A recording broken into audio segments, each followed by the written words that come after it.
Hello friends, let's learn 10 new sentences. Where is your attention? Me attention ఎక్కడ ఉంది? తుమ్హారా attention క్యా high? You always do so. మీరు ఎప్పుడు అలాగే చేస్తారు. తుమ్ హమేషా ఐసా హీ కర్తే హో. I don't have time. నా దగ్గర సమయం లేదు.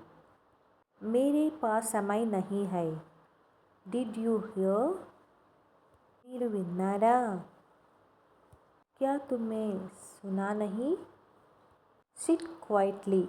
నిశ్శబ్దంగా కూర్చో. చుప్ చాప్ బెఠ్ జావో. Do you have money? మీ దగ్గర డబ్బు ఉన్నాయా? తుమ్హారే పాస్ పైసా హై?